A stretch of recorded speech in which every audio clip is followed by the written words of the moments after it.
الحمد لله رب العالمين والصلاة والسلام على أشرف الأنبياء والمرسلين أما بعد فأعوذ بالله من الشيطان الرجيم بسم الله الرحمن الرحیم۔ کل ہم نے پڑھا تھا کہ مشرکین کتنے بدبخت ہیں کہ وہ نہ صرف یہ کہ اللہ رب العالمین کی کھلم کھلا نافرمانی کرتے ہیں، بلکہ وہ آگے سے کہتے ہیں کہ ہمیں واعظ نصیحت نہ کیا کرو، ہمیں آپ کی آواز سنائی نہیں دیتی، ہمارے کانوں پر بوجھ ہے، اور اگر کانوں سے آواز گزر جائے تو ہمارے دلوں تک نہیں پہنچتی، کیونکہ دلوں پہ پردے پڑے ہوئے ہیں، اور ہمارے اور آپ کے درمیان ایک آڑ ہے، ایک حجاب ہے۔ تو وہ یہ باتیں کیوں کرتے تھے کہ آپ ہمیں آواز نہ کریں، آپ ہمیں نصیحت نہ کریں؟ انہیں چڑ ہوتی تھی نبی کریم صلی اللہ علیہ وسلم کے واعظ کرنے سے، نصیحت کرنے سے۔ تو اس کے جواب میں اللہ تعالیٰ نے فرمایا کہ نبی صلی اللہ علیہ وسلم کو فرمایا کہ آپ فرما دیجئے کہ میں بشر ہوں تمہارے جیسا، مجھ پر وحی کی جاتی ہے کہ تمہارا معبود ایک ہی معبود ہے، تو اسی کے لیے ڈٹ جاؤ اور اسی سے استغفار کرو۔ تو گویا کہ اس آیت کریمہ میں ایک تو یہ بتایا گیا ہے کہ میں تمہیں اپنے کوئی ذاتی بات نہیں بتا رہا، میں تو تمہارے جیسا انسان ہوں، مجھ پر جو وحی ہوتی ہے میں وہ وحی تم پر اللہ کے حکم سے پیش کرتا ہوں۔ یا دوسری تفسیر جو میں نے کل ذکر کی تھی وہ اس آیت کریمہ کی یہ ہے کہ اگر تمہارے دل پردے میں ہیں، اگر تمہارے کانوں پر بوجھ ہے، تو میں انسان ہوں، میں تو یہ بوجھ ختم نہیں کر سکتا، میں تو تمہیں ہدایت نہیں دے سکتا، میں تو تم تک صرف اپنی بات پہنچا سکتا ہوں۔ ہدایت دینے والی، دل پھیرنے والی ذات اللہ وحدہ لا شریک کی ہے۔ تو بہرحال یہ جواب اللہ کے حکم سے اللہ نے فرمایا نبی صلی اللہ علیہ وسلم کو آپ یہ جواب دیں، اور پھر فرمایا کہ آپ فرما دیجئے وَوَيْلٌ لِّلْمُشْرِكِينَ، ویل ہے مشرکین کے لیے۔ ویل کسے کہتے ہیں؟ ویل سے مراد یا تو ہلاکت ہے، یا بعض مفسرین کہتے ہیں کہ یہ جہنم کی ایک بڑی خطرناک اور بڑی ایک خوفناک قسم کی وادی ہے۔ ہلاکت ہے مشرکین کے لیے، یا جہنم کی وہ مخصوص وادی ہے مشرکین کے لیے۔ کون مشرکین؟ الذین لا یؤتون الزکاۃ، وہ مشرکین جو زکوٰۃ ادا نہیں کرتے، وہم بالآخرۃ ہم کافرون، اور جو آخرت کا انکار کرنے والے ہیں۔ تو ان آیات میں اللہ رب العالمین نے ویل کا ذکر کیا، اپنی ناراضگی کا ذکر فرمایا، جہنم کی ایک خطرناک وادی کا ذکر فرمایا، اور وہ تین قسم کے لوگوں کے لیے وہ ذکر فرمایا ہے۔ وہ تین قسم کے لوگ کون ہیں؟ ایک جو مشرکین ہیں، ایک جو زکوٰۃ ادا نہیں کرتے، اور ایک جو آخرت پر ایمان نہیں لاتے۔ تو یہ تین بڑے بڑے گناہ ہیں۔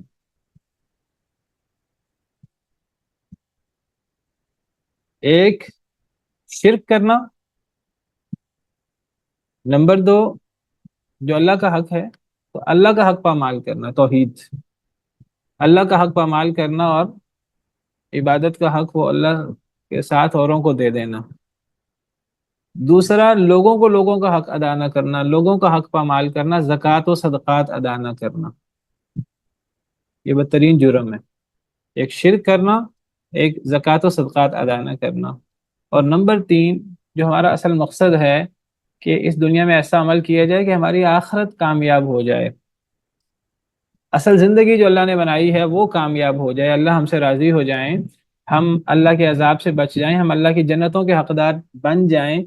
فمن زحزح عن النار وادخل الجنۃ فقد فاز، جو آگ سے بچا لیا گیا، جنت میں داخل کر دیا گیا، وہ کامیاب ہو گیا۔ وما الحیات الدنیا الا متاع الغرور، دنیا تو دھوکے کا سامان ہے جس دنیا کے پیچھے ہم پڑے رہتے ہیں۔ تو آخرت پر ایمان، تو جو بندہ آخرت کے ساتھ کفر کرتا ہے تو یہ تین بڑے گناہ ہیں ایک اعتبار سے۔ ایک شرک، اللہ کا حق پامال کرنا، ایک لوگوں کو زکوٰۃ و صدقات ادا نہ کرنا، لوگوں کا حق پامال کرنا، اور نمبر تین جو اصل مقصد زندگی ہے ہمارا، اپنے آخرت بہتر بنانے کی کوشش کرنا، تو آخرت پر ایمان ہی نہ لانا، آخرت کا انکار کر دینا۔ تو یہ یہاں تین بڑے بڑے گناہ بیان ہوئے تو ان لوگوں کے لیے ہلاکت ہے جو ایک شرک کرتے ہیں، نمبر ایک، نمبر دو جو زکوٰۃ و صدقات ادا نہیں کرتے، نمبر تین جو آخرت پر ایمان نہیں لاتے۔ تو اہم ترین اعمال کیا ہوئے؟ توحید، لوگوں کا حق ادا کرنا، زکوٰۃ و صدقات جو اللہ نے ہم پہ فرض کیا ہے، ہم پہ جو نعمت اللہ نے دی ہیں ہم ان نعمتوں کا حق ادا کریں، اور آخرت پر ایمان لانا، آخرت بہتر کرنے کے لیے، دنیا آخرت کی کھیتی ہے، تو دنیا جو ہے وہ با مقصد گزارنا، اور اللہ سے ڈرتے ہوئے آخرت کے لیے محنت کرنا۔ جو لوگ یہ کام نہیں کرتے تینوں، تو پھر ان کے لیے ویل ہے اور ان کے لیے ہلاکت ہے۔ ان الذين امنوا وعملوا الصالحات لهم اجر غیر ممنون، بے شک وہ لوگ جو ایمان لائے اور جنہوں نے نیک عمل کیے، ان کے لیے اجر ہے غیر ممنون، نہ بند ہونے والا، نہ رکنے والا۔ ان کے لیے ایسا اجر ہے جو ہمیشہ جاری رہے گا، جو کبھی ختم نہیں ہوگا۔ اللہ کی جنت ہے، اور اس جنت میں وہ ہمیشہ ہمیش رہیں گے۔ اس جنت میں جانے کے لیے کیا ضروری ہے؟ اس جنت میں جانے کے لیے ایمان، اور ایمان کے ساتھ عمل صالح ضروری ہے۔ بنیادی چیز ایمان، ایمان کے اندر عمل صالح موجود ہے، لیکن ایمان کے ساتھ عمل صالح کا الگ ذکر اس کی اہمیت کی وجہ سے آتا ہے، ورنہ اگر صرف ایمان کا ذکر بھی آ جائے تو عمل صالح اس کے اندر شامل ہے۔ کئی جگہوں پر ایمان کا صرف ذکر ہوتا ہے، عمل صالح کا ذکر نہیں ہوتا، تو یاد رکھیے ایمان عمل صالح کے بغیر ہوتا ہی نہیں ہے۔ پھر سوال یہ، بعض لوگ سوال کرتے ہیں اگر ایمان عمل صالح کے بغیر نہیں ہوتا تو قرآن کریم میں جگہ جگہ ایمان کے ساتھ عمل صالح کا الگ ذکر کیوں ہے؟ تو مفسرین علماء اس کا جواب دیتے ہیں کہ اس کی اہمیت کی وجہ سے، زور دینے کے لیے، ورنہ ایمان کے اندر عمل صالح شامل ہے۔ وہ ایمان ایمان ہی نہیں ہے جس کے ساتھ عمل صالح نہ ہو، وہ تو نفاق ہے سیدھا سیدھا۔ اگر جس کے ساتھ عمل صالح نہیں ہے، اگر دعویٰ ہی زبان سے کرنا یہ ایمان ہے، عمل کے کرنے نہ کرنے کی کوئی اہمیت نہیں ہے، تو پھر عبداللہ بن ابی کو بھی بڑا مومن ہونا چاہیے۔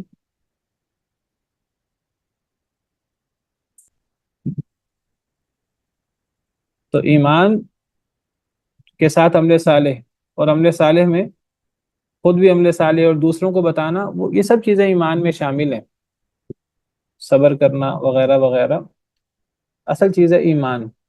تو ایمان ہے تو پھر دنیا اور آخرت کامیاب ہے، اور پھر ایسا اجر ہے جو کبھی رکنے والا نہیں ہے۔ اور اگر ایمان نہیں ہے تو پھر انسان جنت میں نہیں جا سکتا۔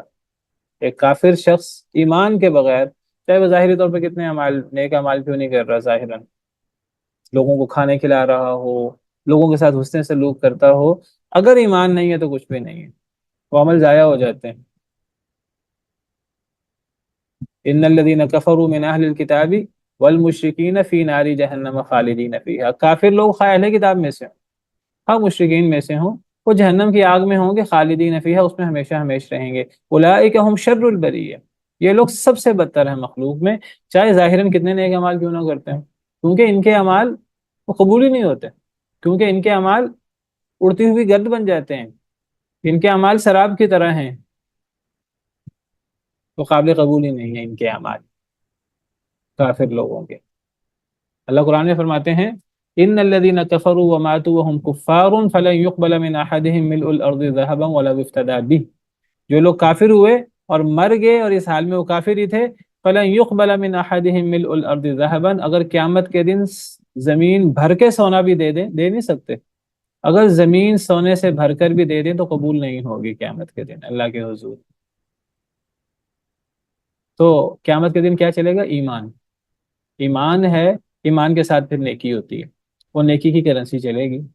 ایمان بنیاد ہے تو باقی چیزیں، اگر ایمان ہی نہیں ہے تو کچھ بھی نہیں ہے۔ قل أئنكم لتكفرون بالذي خلق الأرض في يومين وتجعلون له أندادا، کہہ دیجئے کیا تم البتہ کفر کرتے ہو اس ذات کے ساتھ، خلق الارض جس نے پیدا کیا زمین کو، فی یومین 2 دنوں میں، وتجعلون له اندادا اور تم بناتے ہو اس کے لیے شریک، ذالک رب العالمین، یہ ہے رب العالمین، تمام جہانوں کا رب تو یہ ہے۔ وجعل فیہا رواسی من فوقہا، میں ان آیات کی کٹھی وضاحت کر دیتا ہوں۔ وجعل فیہا رواسی من فوقہا، اور اس نے بنایا اس میں، یعنی اس زمین میں، رواسیہ گاڑی ہوئی چیزیں، یعنی پہاڑ، رواسیہ یا راسیتن کی جمع ہے، اور راسیہ کہتے ہیں گاڑی ہوئی چیز کو، تو رواسیہ اس کی جمع ہے، یعنی گاڑی ہوئی چیزیں، یعنی پہاڑ، من فوقیہ اس کے اوپر سے، زمین کے اوپر سے پہاڑ گاڑے گئے زمین کے اندر، اللہ نے گاڑے، اللہ کے حکم سے ہوا۔ وبارک فیہا، اور اس نے برکت دی اس میں، زمین میں، وقدر فیہا اقواتہا، اور اس نے مقدر کی اس میں کھانے پینے کی چیزیں. اقوات قوت کی جمع ہے، قوت کہتے ہیں کھانے پینے کی چیزوں کو، انسانوں کے لیے، جانوروں کے لیے قوت، تو اس کی جمع اقوات. تو اس نے مقدر کی زمین میں رزق، انسانوں کا ہو یا جانوروں کا ہو، فی اربعۃ ایام، 4 دنوں میں، سواء للسائلین، برابر ہے سوال کرنے والوں کے لیے. ثم استوى الى السماء، پھر وہ متوجہ ہوا بلندی کی طرف، اللہ رب العالمین. ثم استوى، پھر وہ متوجہ ہوا، الى السماء، بلندی کی طرف. ہم عام طور پہ اگر استوى علی العرش آئے تو ہم اس کا معنی بلند ہونا کرتے ہیں، بلند ہونا، کسی چیز کے اوپر ہونا. لیکن ثم استوى الى السماء، اس کا معنی ہم کریں گے متوجہ ہوا. فرق کیا ہے الرحمن علی العرش استوى یا ثم استوى علی العرش کا اور ثم استوى الى السماء کا؟ فرق یہ ہے پریپوزیشن کا اور صلہ کا. اگر استوا کا صلہ علی آئے، استوا کے بعد علی آئے تو پھر اس کا مطلب ہوتا ہے کسی چیز کے اوپر ہونا، اور اگر استوا کا صلہ الی آئے تو اس کا مطلب کسی چیز کی طرف متوجہ ہونا ہوتا ہے. پریپوزیشن یا اس کو عربی میں صلہ کہتے ہیں. صلہ کی وجہ سے معنی چینج ہو جاتا ہے، بعض دفعہ معنی بالکل الٹ ہو جاتا ہے. مثال کے طور پر ایک لفظ ہے رغیبہ، اگر رغیبہ کے بعد عربی میں فی آئے تو اس کا مطلب ہوتا ہے کسی چیز کو پسند کرنا. ہم کہتے ہیں وہ چیز ہمیں بڑی مرغوب ہے، مرغوب فی چیز ہے، یعنی ہم وہ چیز پسند کرتے ہیں. اور اگر رغیبہ کے بعد عن آئے تو اس کا مطلب ہوتا ہے کسی چیز سے نفرت کرنا. بالکل متضاد معنی ہے، ایک رغیبہ کے بعد فی اور ایک رغیبہ کے بعد عن. ومن يرغب عن ملت ابراہیم الا من سفیہ نفسہ، حضرت ابراہیم علیہ السلام کی ملت سے بے رغبتی یا نفرت کون کرتا ہے؟ وہی کرتا ہے جو اپنے آپ کو بیوقوف بناتا ہے. یہاں رغیبہ کے بعد عن ہے. تو اسی طرح استوا کے بعد اگر علا آئے تو اس کا مطلب بلند ہونا، اور اگر استوا کے بعد الا آئے تو متوجہ ہونا. پھر وہ متوجہ ہوا اللہ رب العالمین الی السماء، بلندی کی طرف، وہی دخان، اور وہ دھواں تھا. فقال لہا، تو اس نے کہا، اللہ رب العالمین نے، لہا اس کے لیے، کس کے لیے؟ آسمان کے. وللارض، اور زمین کے لیے، ایتیا طوعا او کرہا، آ جاؤ تم دونوں خوشی سے یا ناخوشی سے. قالتا، ان دونوں نے کہا، یعنی آسمان و زمین نے، اتینا، ہم آتے ہیں، طائعین، خوشی سے. فقضاهن 7 سماوات، تو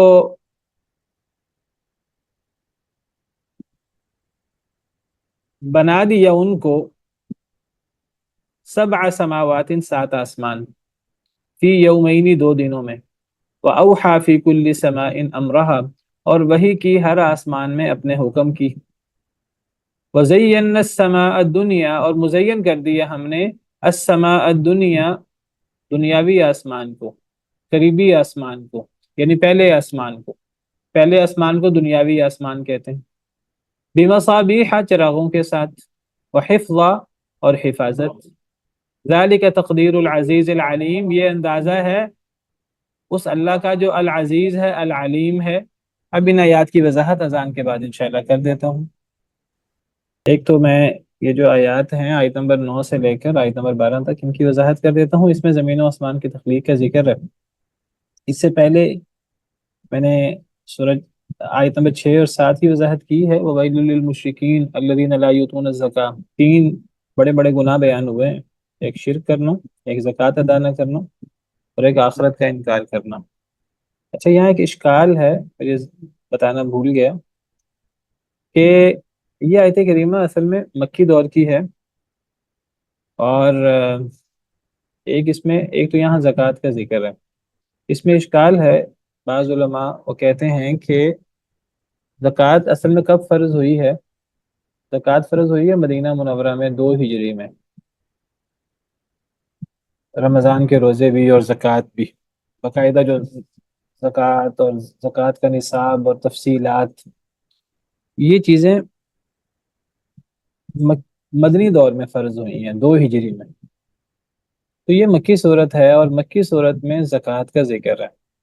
تو یہاں زکوٰۃ سے مراد کیا زکوٰۃ ہے، زکوٰۃ صدقات وغیرہ، یا یہاں زکوٰۃ سے مراد ویسے پاک ہونا، اپنے آپ کو گناہوں سے پاک کرنا یا شرک سے پاک کرنا، توحید مراد ہے؟ بعض لوگوں نے کہا کہ یہاں اصل میں کیونکہ یہ مکی صورت ہے، شروع دور کی صورتوں میں سے ایک صورت ہے، تب تو زکوٰۃ فرض نہیں ہوئی تھی، تو یہاں پیچھے شرک کا ذکر بھی ہو رہا ہے، تو الذین لا یؤتون الزکاۃ سے مراد ہے جو زکوٰۃ ادا نہیں کرتے، یعنی جو پاک نہیں ہوتے، گناہوں سے پاک نہیں ہوتے، شرک سے پاک نہیں ہوتے۔ بعد نے یہ تفسیر کی، لیکن یہ تفسیر صحیح نہیں ہے، اس پر اعتراضات ہیں، کیونکہ اگر یہاں پاک ہونا مراد ہوتا، زکوٰۃ کا لفظی مطلب پاک ہونا ہی ہوتا ہے، اگر یہاں پاک ہونا مراد ہوتا پھر لا یؤتون الزکاۃ نہ ہوتا، پھر لا یأتون الزکاۃ ہوتا کہ وہ پاکی کو نہیں آتے، پھر یؤتون نہ ہوتا، پھر یأتون ہوتا۔ تو جب یہاں یأتون نہیں ہے، یہاں یؤتون ہے، اور یؤتون کا مطلب آنا نہیں ہوتا، یؤتون کا مطلب دینا ہوتا ہے، تو پاکی کو نہیں دیتے، تو یہ تو معنی بنتا نہیں ہے۔ اگر تو یأتون ہوتا پھر کہا جا سکتا تھا کہ یہاں پاک ہونا مراد ہے، لیکن یہاں اصل میں زکوٰۃ سے مراد زکوٰۃ صدقات ہی ہیں۔ تو جو لوگ یہاں پاک ہونے کا معنی کرتے ہیں، وہ زیادہ بہتر یہ ہے کہ یہاں ادائیگی، صدقہ خیرات ہی مراد لیا جائے، لیکن پھر اس میں اشکال ہے کہ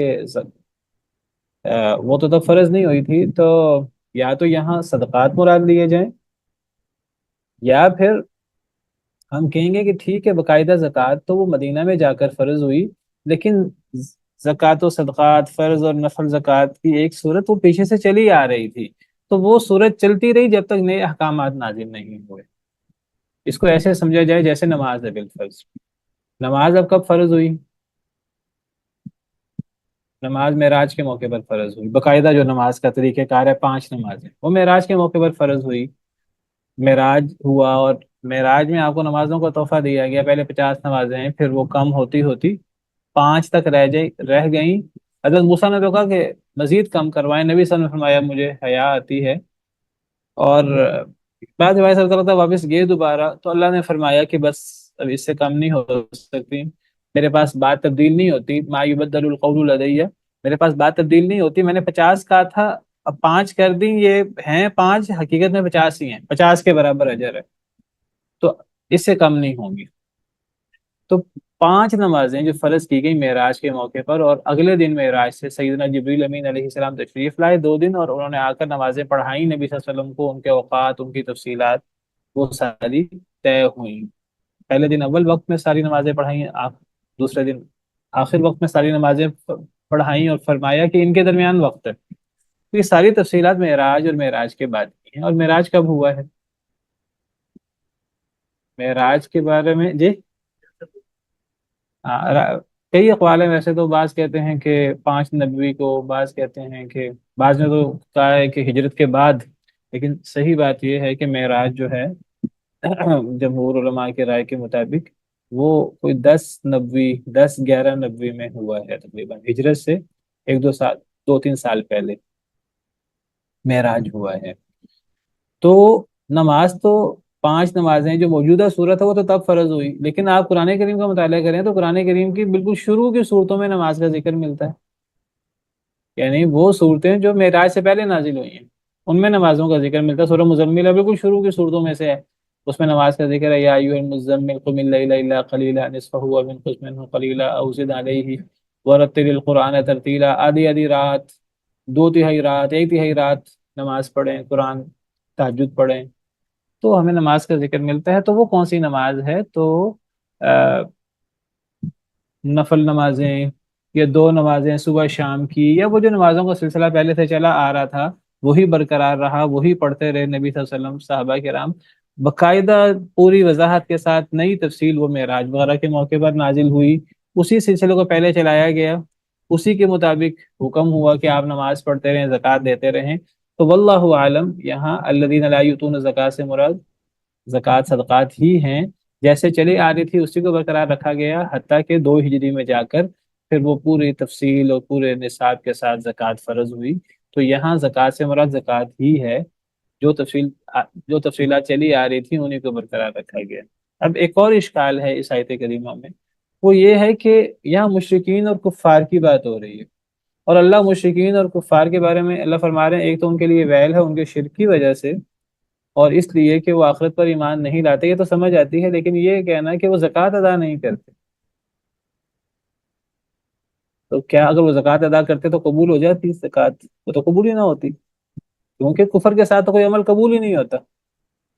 تو سوال اس سے پیدا ہوتا ہے کہ اگر ایک بندہ مومن نہیں ہے، تو ایک تو اس کا جرم ہے کہ وہ مومن نہیں ہے، ایمان نہیں لایا، تو کیا اس کو نماز نہ پڑھنے کا بھی سزا ہوگی، اس کو زکوٰۃ نہ دینے کی بھی سزا ہوگی، جھوٹ نہ بولنے کی بھی سزا ہوگی، ہر عمل کی الگ سزا ہوگی؟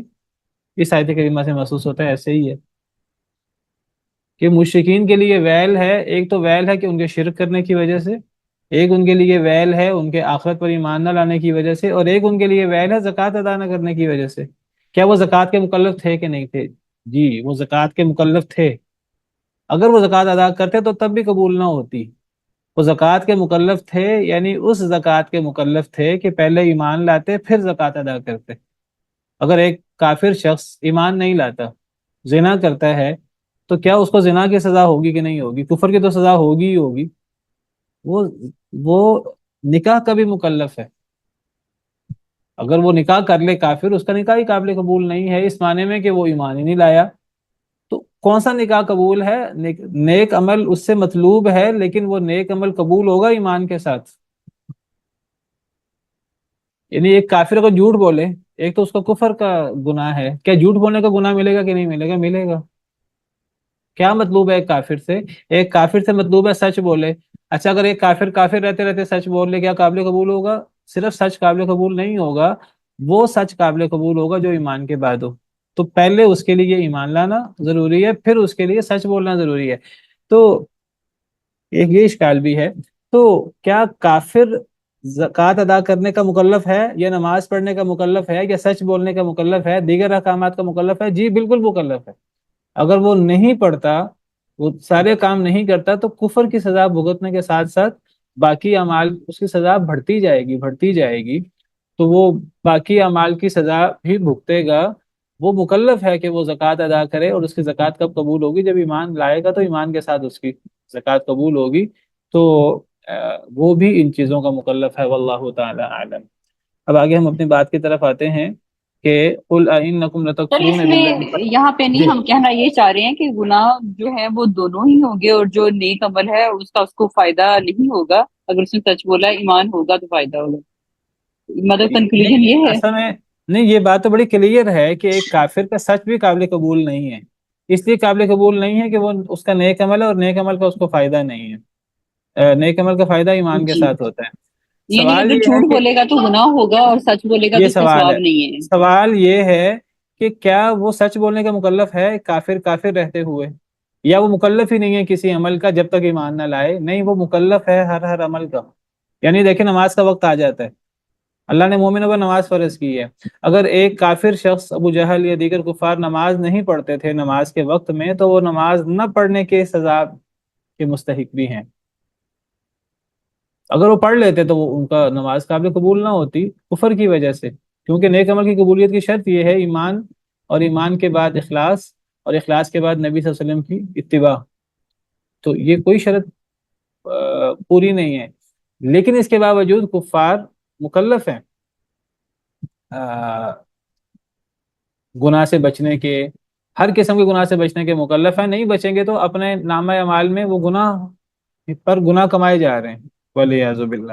یہ ساری بحث کیسے آئی کہ مشرکین اور کفار کا ذکر ہے، اور ان کی زکوٰۃ کی ادائیگی نہ کرنے پر مذمت ہو رہی ہے، تو اس سے پتہ لگا، واللہ اعلم۔ قل ائنکم لتکفرون، آگے سوال ہے کہ زمین و آسمان کی تخلیق کی بات ہوئی، تو سب سے پہلے زمین و آسمان کی تخلیق کتنے دنوں میں ہوئی ہے؟